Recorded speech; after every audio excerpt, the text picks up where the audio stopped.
దేవుని పరిశుద్ధ యేసుక్రీస్తు నామములో మీ అందరికీ ప్రత్యేకంగా వందనాలు తెలియజేస్తున్నాం.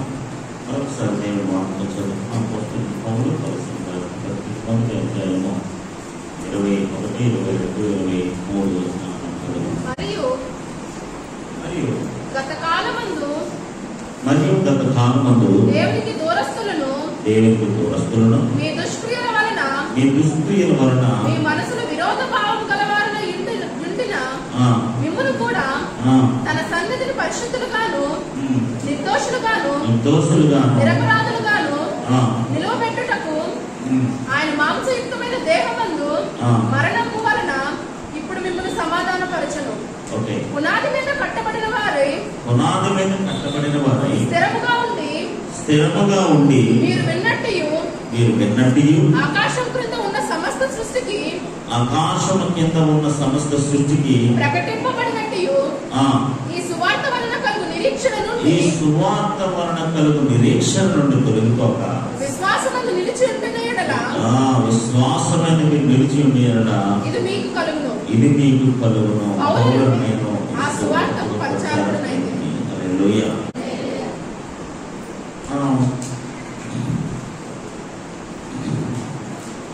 యాక్చువల్గా నాస్టిజం గురించి మనం మాట్లాడుకుంటున్నాం కదండి.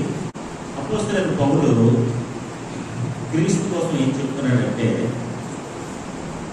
ఆయన ఎవరంటే అదృశ్య దేవుని యొక్క స్వరూపం, సర్వ సృష్టికి ఆది సంభూతుడు, సంఘానికి శిరస్సు లాంటి వాడు.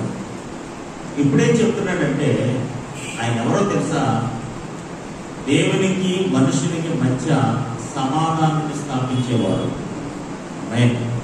హల్లెలూయా.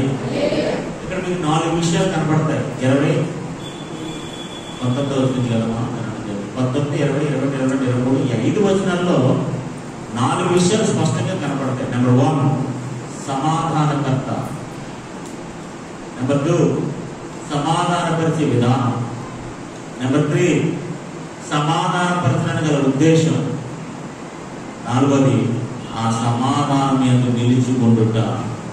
హల్లెలూయా, హల్లెలూయా. సో ఈ 4 విషయాలు కూడా అపోస్తలుడైన పౌలు మరొకసారి తెలియజేస్తున్నాడు. ఎందుకు తెలియజేస్తున్నాడంటే క్రీస్తు పట్ల ఆ నాస్టిజం వాళ్ళు చాలా తక్కువ భావాన్ని కలిగించారు. ఆయన ఎవరో ఏంటో పరిపూర్ణంగా తెలుసుకోకుండా, అర్థం చేసుకోకుండా ఆయన గురించి చాలా తప్పుడు ప్రచారం చేశారు వాళ్ళు. అందుకని పౌలు ఏం చేస్తున్నాడంటే, ఆయన ఎవరో కాదురా బాబు, దేవునికి మనకి విరోధం వస్తే ఆయనే తమ సమాధానం పరిచాడు అని చాలా ఉన్నతంగా ప్రభువైన యేసుక్రీస్తు కోసం పౌలు ఈ వందలను రాయడం జరిగింది. దేవునికి స్తోత్రం కలుగునుగా. హల్లెలూయా, హల్లెలూయా. లోకమంతా కూడా పాపంలో పడిపోయి దేవునికి దూరమైపోయారు. అంత మాత్రమే కాదు, వ్యతిరేకంగా దేవుని యొక్క కోపం మండిపోతుంది. మనుషుల ఎడల, వారి కలిగిన పాపం ఎడల దేవుని యొక్క కోపం ఉన్నతంగా ప్రజల మీద మండిపోతుంది. నిశ్చయముగా వారు దూరస్తులైపోయారు. ముఖ్యంగా మనం చెప్పుకోవాలంటే పరలోకానికి భూమికి మధ్యలో సమాధానం లేదు. ఆమేన్, హల్లెలూయా. పరలోకానికి భూమికి మధ్యలో ఏం లేదండి, సమాధానం లేదు. ఇక్కడేమో పాపం, అక్కడేమో కోపం. ఇక్కడ దూరస్తులు, అక్కడేమో ఆయనకి కోపం చేస్తుంది. సో సంబడి ఇస్తే మధ్యలో ఒక సమాధానకర్త రావాలి, సఖ్యపరిచేవాడు. ఇంకో ట్రాన్స్లేషన్ ఏముందంటే సఖ్యపరిచేవాడు. మన ఇక్కడ ఒరిజినల్ ట్రాన్స్లేషన్ సమాధానం పరిచేవాడు ఉంది, కానీ ఒరిజినల్ గా ఆలోచిస్తే సఖ్యపరిచేవాడు అంటే వాళ్ళిద్దరిని కలిపేవాడు, వాళ్ళిద్దరిని ఐక్యపరిచేవాడు, వారిద్దరిని ఏక శరీరం చేసేవాడు, వారిద్దరికి సంధి చేసేవాడు. ఇప్పుడు చూడండి, 2 పార్టీస్ ఉంటాయి జనరల్ గా, మనకు తెలుసు కదా. 2 పార్టీస్ కూడా వస్తాయి, వస్తారా? వస్తాయి. 2 పార్టీస్ కూడా వస్తాయి. మధ్యలో ఒకడు ఎంటర్ అవుతాడు. మధ్యలో ఒకడు ఎంటర్ ఏం చేస్తాడు? వీళ్ళిద్దరిని సమాధాన పరుస్తాడు. ఆమేన్, హల్లెలూయా. సమాధాన పరుస్తాడు, వీళ్ళిద్దరికి ఐక్యమత్యం పుట్టిస్తాడు, లేకపోతే సఖ్యపరుస్తాడు, శాంతి పుట్టిస్తాడు, సమాధానం పుట్టిస్తాడు. ఇప్పుడు ప్రజలైన వారు దేవునికి దూరస్తులై, దేవుని కోపానికి మండిపడుతూ, దేవుని ఉగ్రతకు గురైన వారే అలాంటి పరిస్థితుల్లో ఉన్న పరలోకానికి మధ్యలో సమాధానం లేకపోయి ఉండగా ప్రభువైన యేసుక్రీస్తు వారు తన రక్తాన్ని చిందించి తన రక్తబలి ద్వారా దేవుని ప్రజల్ని శాంతిపరిచాడు, సమాధానపరిచాడు. దేవుడికి స్తోత్రం కలుగును. హల్లెలూయా, హల్లెలూయా. చూడండి మరొకసారి మాట. మరియు గత కాలమందు దేవునికి దూరస్తులను, గత కాలమందు మనం ఎవరమాట? దేవునికి దూరస్తులను. గత కాలమందు మీరు దేవునికి దూరస్తులుగా ఉన్నారు. Amen, hallelujah. We are very far. ఎవరికంటే దూరస్తులు? మనం మనుషులకు కాదు, దేవునికి దూరస్తులం అయిపోయాం. ఎప్పుడైతే దేవునికి దూరం అయిపోతామో ఆయన కృపకు దూరం అయిపోతాం, ఆయన వాగ్దానానికి దూరం అయిపోతాం, ఆయన వాక్యానికి దూరం అయిపోతాం, ఆయన సహవాసానికి దూరం అయిపోతాం. అంటే దూరంగా ఉన్న వాళ్ళు సంతోషంగా ఉంటారు, దగ్గర ఉన్న వాళ్ళు సంతోషంగా ఉంటారా? అండి, దూరంగా ఉన్న వాళ్ళు సంతోషంగా ఉంటారు, దగ్గర ఉన్న వాళ్ళు సంతోషంగా ఉంటారా? ఇప్పుడు యేసు ప్రభుకి మనుషులకి దూరం పెరిగిపోయింది. ఆమేన్, హల్లెలూయా. ఆయన మాట వినబడలేదు, ఆయన స్వరం వినబడలేదు, ఆయన ఆశీర్వాదం దొరకట్లేదు. They are very far. చాలా దూరస్తులుగా ఉన్నారు. ఆమేన్. చూడండి పక్కన ఎఫెసీయులకు రాసిన పత్రిక 2వ అధ్యాయం 12వ వచనం. ఆ కాలమందు, ఇప్పుడు కాదులేండి, ఆ కాలమందు ఇశ్రాయేలుతో సహపౌరులు కాక పరదేశులుగా ఉన్నారు. వాగ్దాన నిబంధన లేని పరజనులు, నిరీక్షణ లేనివారు, లోకమందు దేవుడు లేని వారై ఉండి. ఆమేన్, హల్లెలూయా. ఇప్పుడు గత కాలంలో వారు ఎలా ఉన్నారట? ఇశ్రాయేలుతో సహపౌరులు కాదు, అంటే ఇశ్రాయేలుతో సమానంగా వారు లేరు. పరదేశులు అంటే వేరే దేశస్తులు, సొంతోళ్ళు కాదు, వేరే వాళ్ళు. వాగ్దానం కానీ నిబంధన కానీ వారి జీవితాల్లో లేవు. పరజనులు, వేరే జనులు, వారు మనలు కాదు, నిరీక్షణ లేని వారు. ఆమేన్, హల్లెలూయా. ముఖ్యంగా వాళ్ళు ఎవరంటే వారంటే నిరీక్షణ లేని వారు. ఎందుకంటే దేవునికి దూరస్తులైన వారు మరి ఎలా ఉంటారు? మరి నిరీక్షణ లేని వారుగానే ఉంటారు. ఇప్పుడు వారు ఎవరట? నిరీక్షణ లేని వారు. లోకమందు, లోకంలో దేవుడు లేని వారై ఉన్నారు. హల్లెలూయా, హల్లెలూయా. లోకంలో దేవుడు లేని వారుగా ఉన్నారు. క్రీస్తుకు దూరస్తులై ఉండరని మీరు జ్ఞాపకం చేసుకోండి. ఆమేన్, హల్లెలూయా, హల్లెలూయా. ఇప్పుడు వాళ్ళు ఏం జ్ఞాపకం చేసుకోరట? గత కాలంలో మీరు ఏమై ఉన్నారు? పరజనులుగా ఉన్నారు, పరదేశులుగా ఉన్నారు, నిరీక్షణ లేని వారై ఉన్నారు, లోకంలో ఉంటూ దేవునికి దూరస్తులుగా ఉన్నారు. అందుకని ఇక్కడ అదే విషయాన్ని పౌలు మరి చెప్తాడు ఈ కొలస్సీ సంఘానికి. గత కాలమందు మీరు దేవునికి దూరస్తులు. ఆమేన్, హల్లెలూయా, హల్లెలూయా, హల్లెలూయా. మన భాషలో చెప్తారంటే దేవుడు మనుషులు విడిపోయారు అనమాట. బ్రేకప్ ఎలా అంటారు కదా, ఏంటంటే దేవుడికి మనుషులకి ఏమొచ్చింది? బ్రేకప్. దూరస్తులు, విడిపోయిన వారు. ఇప్పుడు వారిద్దరిని యేసు ప్రభు శిలువ మరణం ద్వారా దేవుని యొక్క కోపాన్ని చల్లార్చి వాళ్ళందరినీ సఖ్యపరిచాడు, సమాధానపరిచాడు. హల్లెలూయా, హల్లెలూయా. యాక్చువల్గా వారు దూరస్తులు అయిపోవాలి వారే, నిజంగా వారు దూరంగా ఉండవలసిన వారే, పరజనులే, పరదేశులే, నిరీక్షణ లేని వారే, దేవుడు లేని దూరస్తులుగా ఉన్నవారే. అని దేవుడు ప్రభువైన యేసుక్రీస్తు ద్వారా రక్తము చిందించి వారిద్దరిని సఖ్యపరిచినట్లుగా, సమాధానపరిచినట్లుగా మనం చూస్తున్నాం. దేవుడికి స్తోత్రం కలుగునుగా. చూడండి, మరి గత కాలంలో మనం దేవునికి దూరస్తులు, మీ దుష్క్రియల వలన మీ దృష్టిల వలన మీరు ఏమన్నారంటే మీ హృదయంలో, మీ మనసులో విరోధ భావము గలవారే ఉండిన మిమ్మల్ని కూడా. ఆమేన్, హల్లెలూయా. దూరస్తులుగా ఉన్నారట. రెండోది ఏమన్నారట? దుష్క్రియలు అంటే చెడ్డ క్రియలు, చెడ్డ పనులు. దూరంగా ఉండడమే కాదు, దేవునికి విరోధ భావం మన మనసులో ఉన్నాయి. దేవుని వాక్యం పట్ల కానీ, దేవుని సన్నిధి పట్ల కానీ, దేవుని ప్రణాళిక పట్ల కానీ, సంఘం పట్ల కానీ వారి భావాలు మన మనసులు చాలా విరోధంగా ఉన్నాయి. అంతే కదండి. మనుషులు ఎలాంటి వారు అంటే దూరస్తులుగా ఉన్నారు. దుష్క్రియలు చేయటం వల్ల వారి మనసులు ఎలా అయిపోయింటే విరోధ భావం అయిపోయాయి.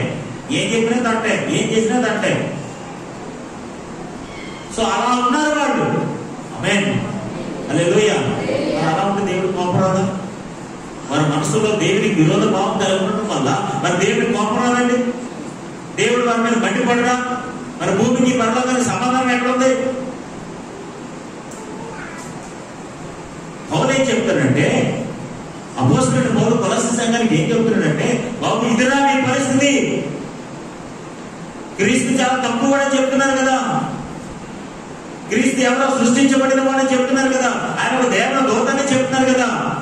ఆయన దేవుని దూత కాదు, లేకపోతే ఆయన కాదు, ఈ కాదురా బాబు.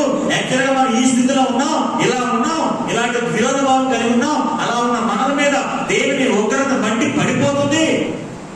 అలా దేవుని ఉగ్రత మన మీద మండి పడిపోతుంటే యేసుప్రభు వారు వచ్చి సిలువలో మరణించి ఆయనకి మనకి సమాధానం శక్తి కుదిర్చాడు. అబ్బాయి, అంత గొప్ప దేవుడైనా. ఆమేన్, హల్లెలూయా. ఆయన మీరు తప్పుగా అనుకున్నారు. ఈ రోజు మనం దేవుడితో సఖ్యపరచబడ్డామంటే, మన దేవుడితో సమాధానం కలిగి ఉన్నామంటే, సృష్టికర్తకి విరోధంగా లేకుండా ఆయనతో మళ్ళీ మనకు ఫ్రెండ్షిప్ ఏర్పడిందంటే, ఆయనతో మళ్ళీ మనం మాట్లాడుతున్నామంటే, ఆయన మళ్ళీ మన సమీపస్తులం అయ్యామంటే కారణం ఎవరో తెలుసా? యేసు ప్రభు వారు. ఆమేన్, హల్లెలూయా.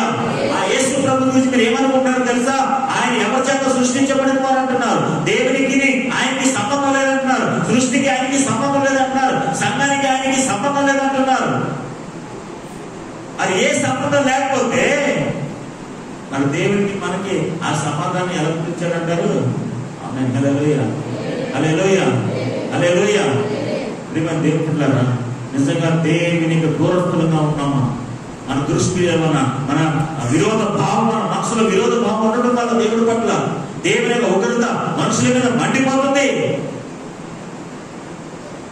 దేవుని యొక్క ఉగ్రత మనుషులందరి మీద చాలా కోపం రగిలిపోతుంది. అంటే యాక్చువల్గా పాత నిబంధన గ్రంథంలో దేవుడి కోపం వస్తే ఎలా ఉంటుందో తెలుసు కదా. పాత నిబంధన గ్రంథంలో ఇశ్రాయేలు ప్రజలు ఏదైనా ఒక తప్పిదం చేస్తే, దేవుని ఉగ్రత వస్తే ఖచ్చితంగా కొంతమంది పోవాల్సిందే. అందులో ఆప్షన్ లేదు. ఆమేన్, హల్లెలూయా. ఇంకా ఆయన కోపం వస్తే, ఆయన ఉగ్రత రగులుకుంటే కొంతమంది వెళ్ళిపోవాల్సిందే లోకాన్ని విడిచి. నిజంగా అలాంటి పరిస్థితి రావాలి కొత్త నిబంధన సంఘంలో. లేదా అలాంటి పరిస్థితులు ఉన్నాయని వెళ్ళాల్సిన వారు ఉన్నాం మనం. కానీ యేసు ప్రభువు ఏం చేశారంటే, ఆయనకి మనకి సమాధానకర్తగా నిలిచాడు. దేవునికి స్తోత్రం కలుగుగాక. హల్లెలూయా, హల్లెలూయా. ఒకప్పుడు గత కాలం మీరు దేవునికి దూరస్తులు.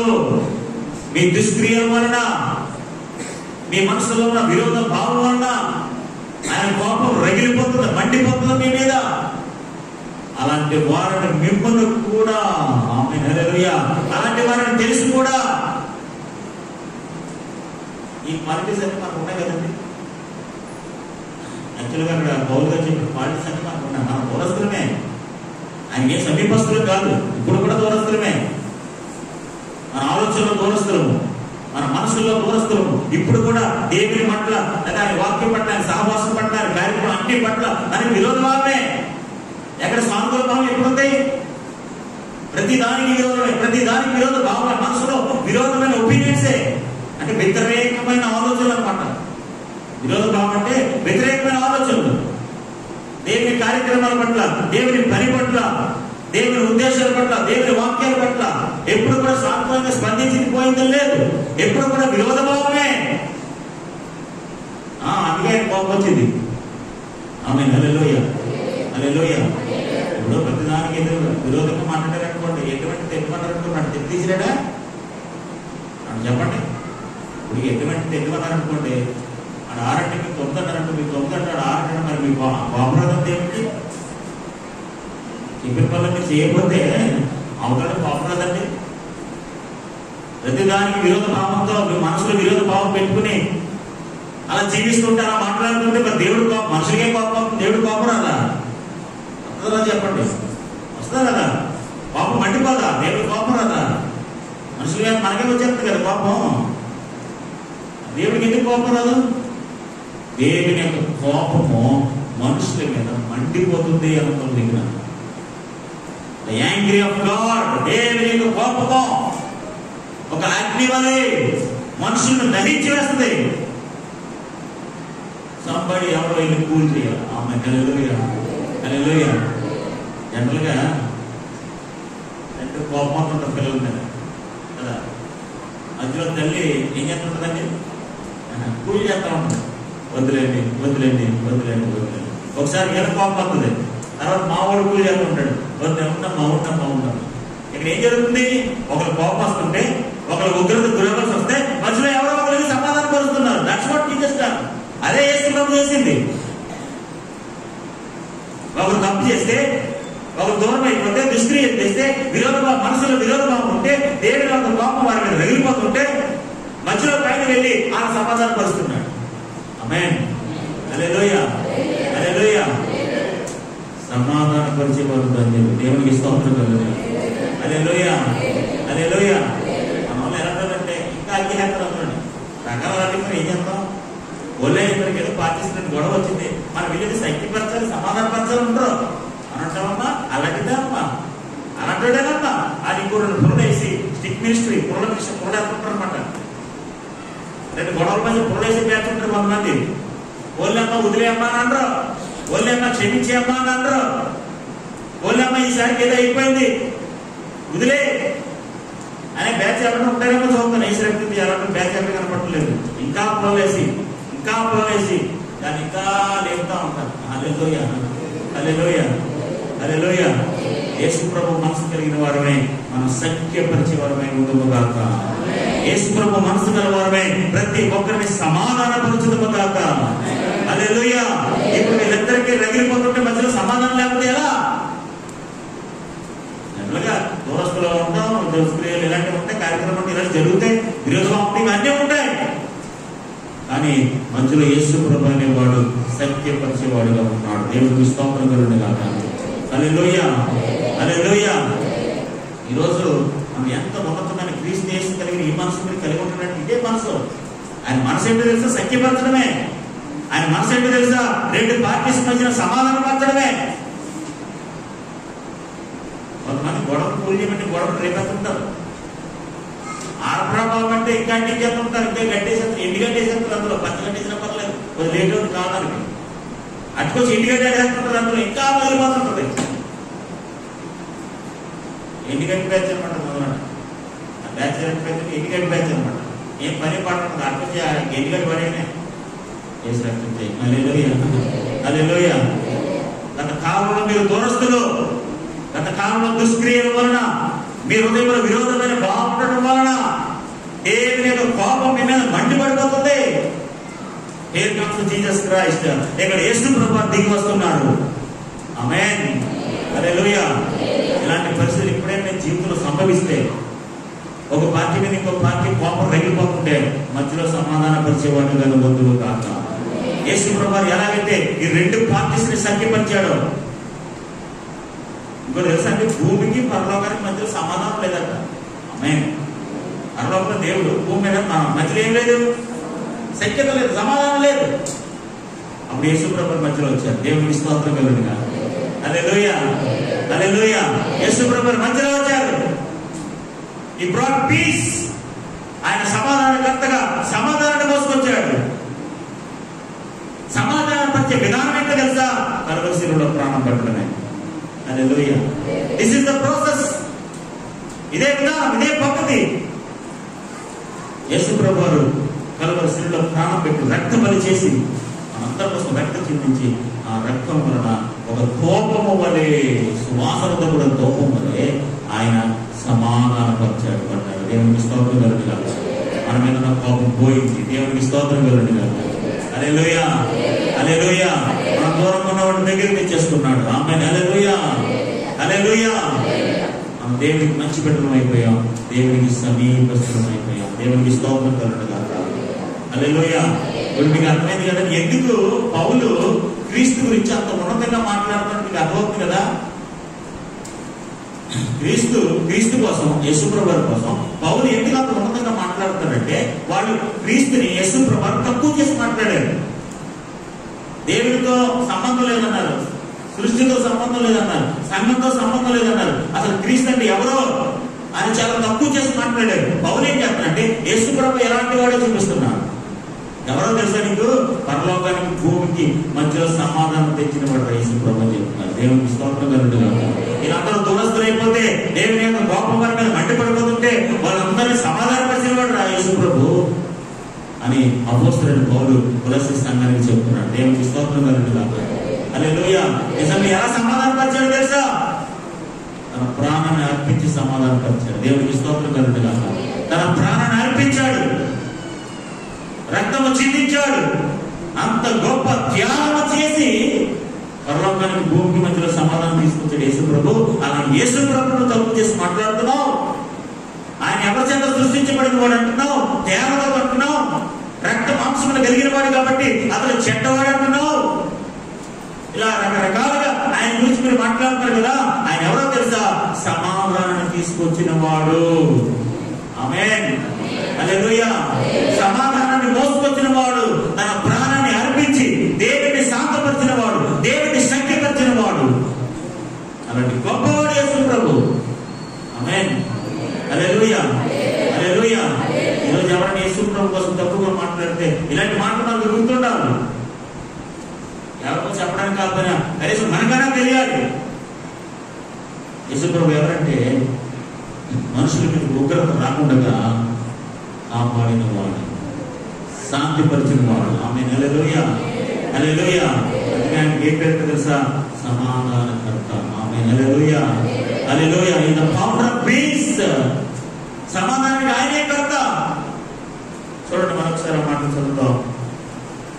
మరియు గత కాలమందు దేవునికి దూరస్తులు ఈ దుష్క్రియల వలన మీ మనస్సులో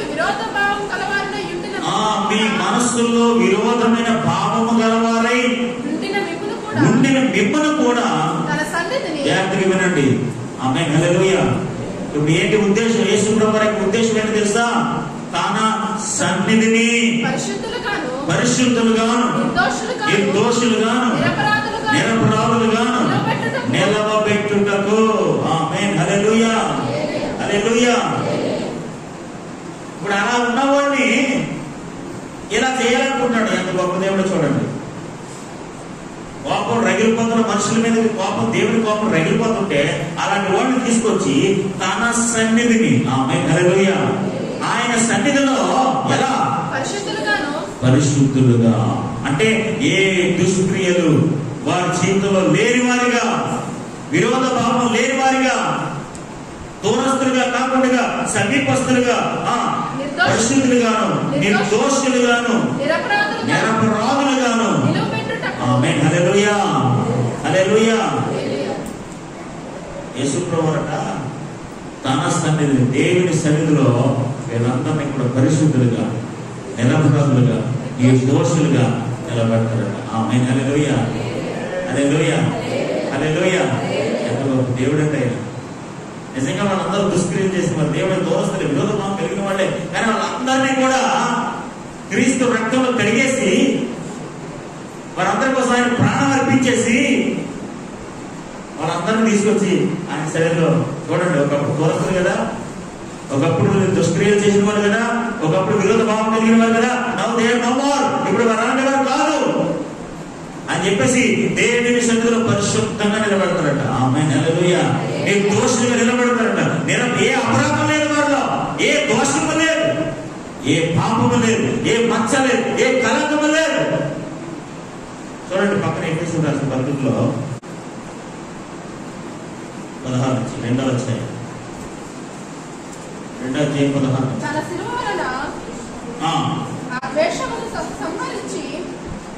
అదొక ఈసారి కదా ఎఫెసీయులకు రాసిన పత్రిక. నేను ముందే చెప్పాను, ఎఫెసీయులకు రాసిన పత్రిక, కొలస్సీయులకు రాసిన పత్రిక కమల పిల్ల లాంటి ఎప్పుడో కమల పిల్ల అనమాట. సేమ్ సిమిలారిటీస్ చాలా కనపడుతూ ఉంటాయి. అందుకని మేము అక్కడి నుంచే ఎక్కువ ఉదాహరణలు తీసుకున్నాం, మీకు బాగా అర్థం అవుతాయి. ఓకే, తన సిలువ వలన, జాగ్రత్త, తన సిలువ వలన ఆ ద్వేషము, ఆ ద్వేషం అంటే ఏ ద్వేషము? దూరస్తులుగా ఉన్నారు, దుష్క్రియలు చేశారు, విరోధ భావం కలిగి ఉన్నారు. అందుకని ఆ ద్వేషం ముందు చూశారు, ఆ ద్వేషాన్ని ఆ సిలువ ద్వారా దేవుడు ఏం చేయాడట? సంహరించాడు. సంహరించడం అంటే లేకుండా చేశాడు. ఆమేన్. తీసివేసేశాడు. ఆమేన్. హల్లెలూయా.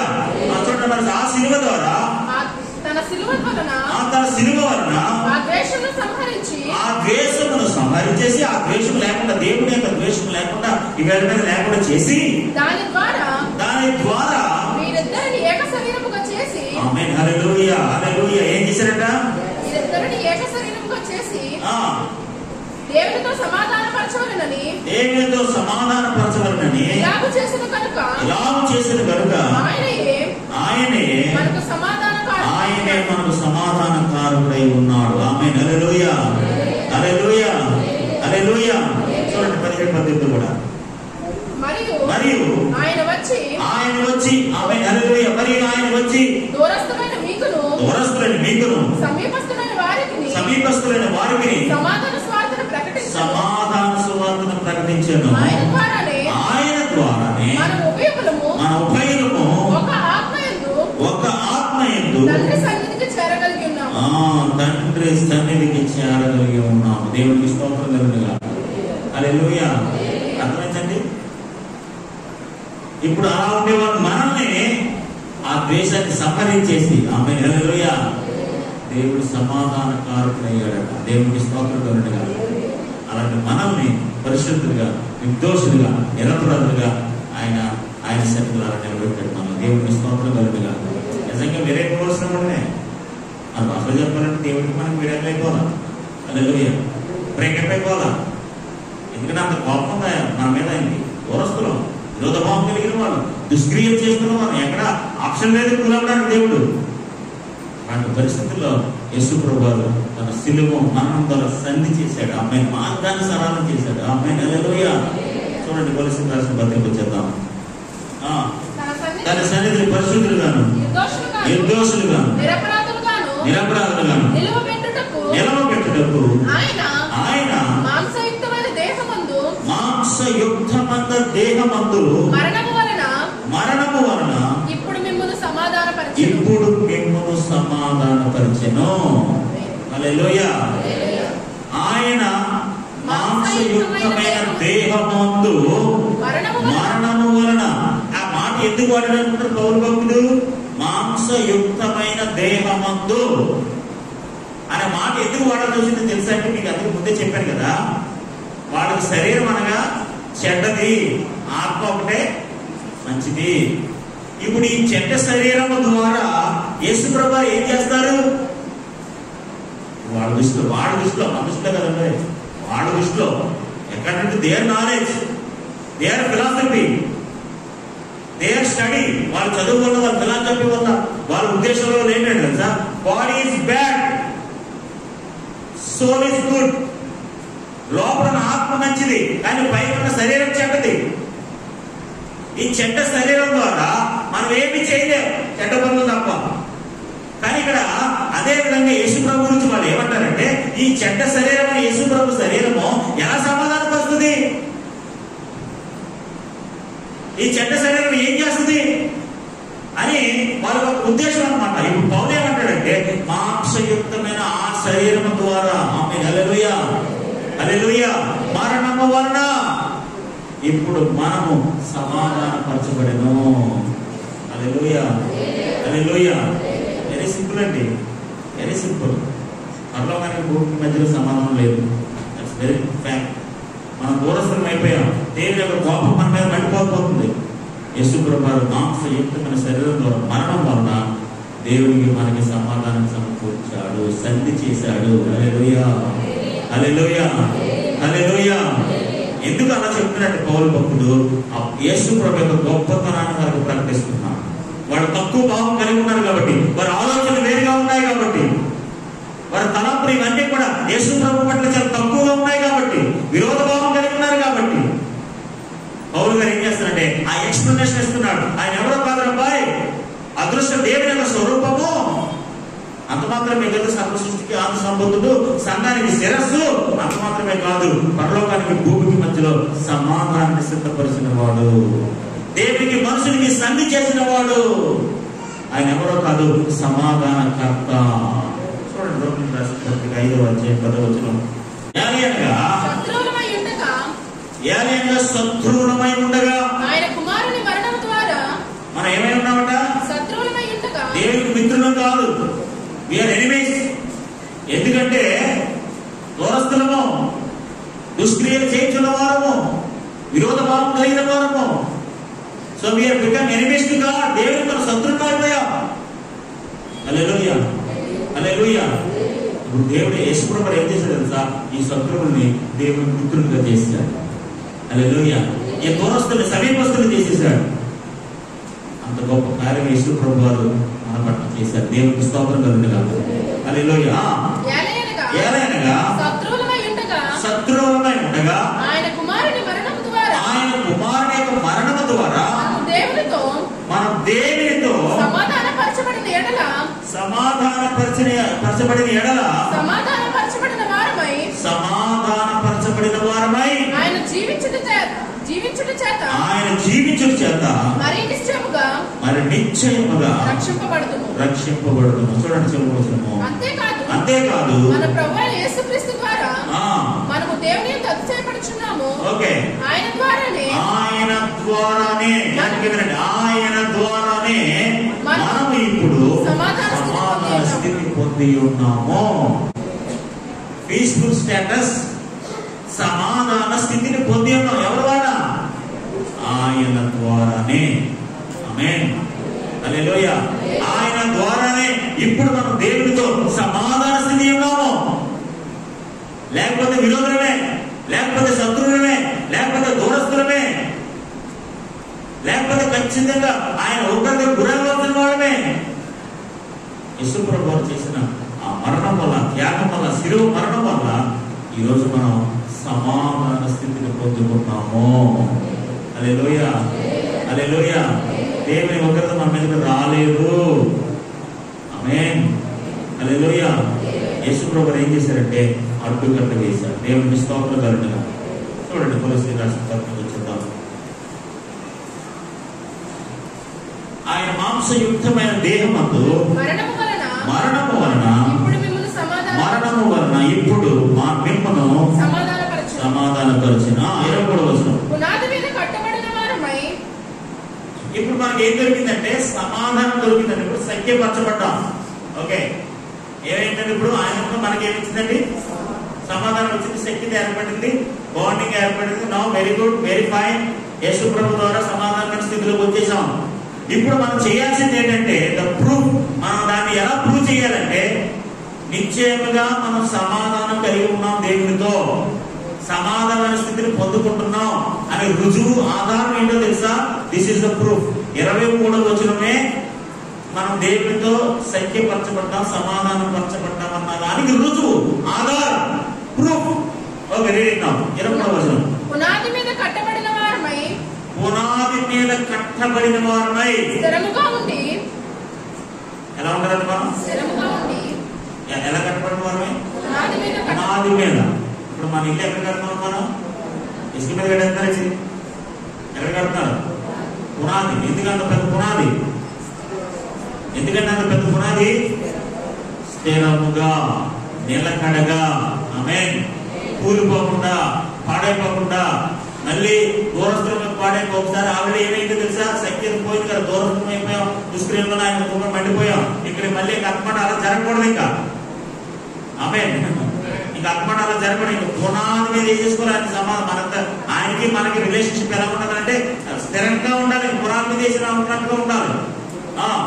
పునాది మీద కట్టబడిన వారై స్థిరముగా ఉండి. ఆమేన్, హల్లెలూయా. ఇప్పుడు మనం ఎలా ఉండాలి? యేసుప్రభుతో, దేవుడితో. ఇప్పుడు యేసుప్రభు వారు ఆయనకి మనకి సమాధాన స్థితి తీసుకొచ్చారు, సఖ్యపరిచారు, సమాధానం పొందుకున్నాం. ఇప్పుడు సమాధానం పొందుకున్న మనం ఎలా ఉండాలని కోరుకుంటున్నాడంటే స్థిరముగా ఉండాలి. ఆమేన్. స్థిరంగా దాని ఉదాహరణ ఏం చెప్పాడు తెలుసా? చూడండి పైన, పునాది మీద కట్టబడిన వారమై.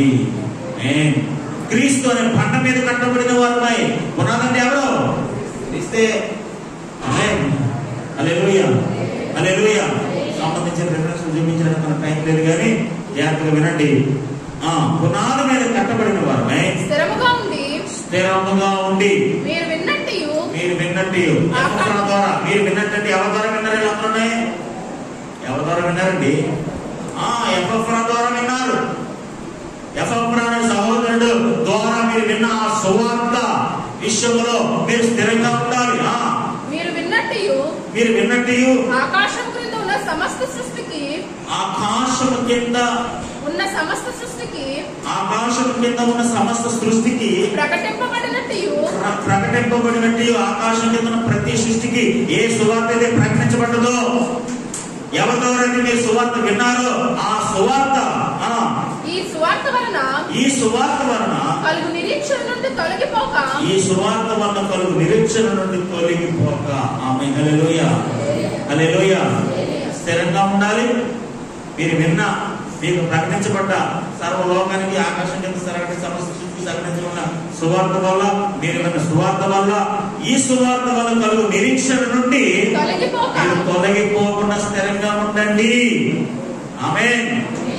ఎందుకు స్థిరంగా ఉండండి, ఎందుకు తొలగిపోకుండా చెప్తానంటే, ఒక బ్యాచ్ వచ్చారు కదా, నాస్టిజం అనే బ్యాచ్ వచ్చారు కదా, ఆ బ్యాచ్ వచ్చి వీళ్ళని తొలగిపోయేలా చేస్తున్నారు. వారి స్థిరత్వాన్ని పాడు చేస్తున్నారు, వారి నమ్మకాన్ని పాడు చేస్తున్నారు, వారి విశ్వాసాన్ని పాడు చేస్తున్నారు. యేసు ప్రభు గురించి వారు కలిగి ఉన్న ఉన్నతమైన భావాన్ని, ఆలోచన, ఉద్దేశాన్ని పాడు చేస్తున్నారు. ఇప్పుడు పౌలు ఏం చెప్తున్నాడంటే, దేవుడికి మనకి సత్య సమాధాన స్థితి ఏర్పడింది బాబు. మీరు పునాది మీద కట్టబడిన పునాది అలా స్థిరంగా ఉండి, మీరు విన్న సువార్తలు ఆ నిరీక్షకి తొలగిపోకుండా ఆమేన్. హల్లెలూయా. ఎవరు ఎన్ని చెప్పినా, ఎవరు ఏం చేసినా మీరు మీ నిరీక్షణ నుంచి తొలగిపోవద్దు. ఆమేన్. హల్లెలూయా. ఈ సువార్త వల్ల కలుగు, మీరు విన్న సువార్త వల్ల మీకు ఏం కలిగిందండి? ఆమేన్. హల్లెలూయా. మొదటి వచనాల్లో మనం ఏం చేసినా, పరలోకమందు మీ కొరకు ఉంచబడిన నిరీక్షణ బట్టి. ఇప్పుడు మీరు మీ కొరకు ఉంచబడిన నిరీక్షణ ఉంది కదా, మీ సువార్త నిరీక్షణ పొందుకున్నారు కదా, ఆ నిరీక్షణ నుండి ఇప్పుడు మీరు తొలగిపోకూడదు. ఆమేన్. హల్లెలూయా. మీరు ఆల్రెడీ నిరీక్షణలోకి వచ్చేసారు, విశ్వాసంలోకి వచ్చేసారు, పరిశుద్ధతలోకి వచ్చేసారు, సమాధాన స్థితికి వచ్చేసారు, అన్నిటికీ దేవుడికి దగ్గరైపోయారు. ఇలాంటి పరిస్థితుల్లో మీరు తొలగిపోవద్దు, స్థిరంగా ఉండండి. ఆల్రెడీ మీరు తొలగిపోయిన బ్యాచే. యేసు ప్రభు వారు సత్య చేయబడి సమాధాన స్థితిలోకి వచ్చారు. మళ్ళీ ఆ నిరీక్షణ కలిగిన తర్వాత, సువార్త విన్న తర్వాత, పరిశుద్ధతను సంపాదించుకున్న తర్వాత, నిర్దోషులుగా నిరాపరాధులుగా నిలబడిన తర్వాత, మాస్టర్స్ వాళ్ళు వీళ్ళందరూ వచ్చి మమ్మల్ని మీరు తొలగిపోయేలా చేస్తారు. కాబట్టి మీరు తొలగిపోవద్దు. హల్లెలూయా, హల్లెలూయా. మీరు అలా తొలగిపోకుండా ఉండడానికి రుజువేంటి తెలుసా? మీరు దేవుడితో సమాధానం పంచబడ్డారు. దేవుని స్తోత్రం కలుగునుగా. తొలగిపోకుండా విశ్వాసమందు నిలిచి ఉండిన ఎడల ఇది మీకు కలుగును. దేవుని స్తోత్రం కలుగునుగా. పౌలను నేను ఆ సువార్తకు పరిచారకుడైతిని. ఆమేన్. హల్లెలూయా. విశ్వాసమందు నిలిచి ఉండిన ఏది సమాధానము మీకు కలుగును, సఖ్యత మీకు కలుగును. ఆమేన్. హల్లెలూయా. సమాధాన స్థితి మీకు కలుగును. ఇప్పుడు విశ్వాసంలో నిలిచి ఉండడం అంటే ఏంటో తెలుసా అండి? విశ్వాసంలో సాగిపోతూ ఉండడమే. ఆమేన్. హల్లెలూయా. విశ్వాసంలో సాగిపోతుండాలట. నిరీక్షణలో తొలగిపోక విశ్వాసంలో సాగిపోవాలి. అప్పుడు దేవునితో మీరు సమాధాన స్థితిలో ఉంటారు. దేవునికి స్తోత్రం కలుగునుగాక. స్థిరంగా లేకపోయినా, నిరీక్షణలో తొలగిపోయినా, విశ్వాసంలో నిలిచి ఉండకపోయినా దేవుడికి ఏమొచ్చింది? సమాధానం లేదు. ఇంకా అంతే కదా. స్థిరంగా లేకపోతే దేవుడితో సమాధానం ఎలా ఉంటుందండి? తొలగిపోయినట్టు దేవుడితో సమాధానం ఎలా ఉంటుందండి? విశ్వాసం నిలిచి ఉండడం వారికి సమాధానం, దేవుడితో సమాధానం ఎలా ఉంటుందండి? ఏముండవు. ఇప్పుడు మీరు స్థిరంగా ఉండి ఆ నిరీక్షణలో తొలగిపోక ఆ విశ్వాసం నిలిచి ఉండని కదా, అప్పుడు మీరు దేవుడితో సమాధానమైన స్థితిలో ఉంటారు. దేవుడికి స్తోత్రం కలుగునుగాక. అలా ఇవన్నీ మీరు ఇలా మీరు తొలగిపోకుండా విశ్వాసం నిలిచి ఉంటే, స్థిరంగా ఉంటే, మీరు దేవుడితో సఖ్యపరచబడడానికి అదే రుజువు, అదే ఆధారము. హల్లెలూయా, హల్లెలూయా. పౌలు ఏం చెప్తున్నాడంటే, మీరు నిజంగా ఇలాంటి వారే, దూరస్తులే, దుష్క్రియలు చేసిన వారే, విరుద్ధ భావం కలిగిన వారే, కానీ యేసు ప్రభు వారు ఆయనకి మనకి సమాధాన స్థితిని ఏర్పాటు చేశారు. ఇప్పుడు ఆయన సమాధాన స్థితిని ఏర్పాటు చేసిన తర్వాత ఇప్పుడు మనం ఎలా ఉండాలి? స్థిరంగా ఉండాలి. అవునా కదా? సమాధాన స్థితిని ఏర్పాటు చేసిన ఆయనకి మనకి మనం ఎలా ఉండాలి? స్థిరంగా ఉండాలి. ఆ నిరీక్షణ నుంచి మనం ఏర్పడు. మీరు విన్నట్టు ఆయన ద్వారా ఎవరి ప్రకారం మీరు విన్నారు, సర్వ లోకానికి సువార్త ప్రకటించబడింది. ఆ సువార్తను బట్టి, ఆ సువార్త వల్ల కలిగిన నిరీక్షణ బట్టి మీరు తొలగిపోకుండా ఆ విశ్వాసం నిలిచి ఉండండి. ఆ విశ్వాసం అలా సాగిపోతూ ఉండండి. హల్లెలూయా, హల్లెలూయా, హల్లెలూయా. సర్వశక్తి గల దేవుడు అందరం కూడా నిరీక్షణను తొలగకుండా విశ్వాసంలో సాగిపోతుగాక.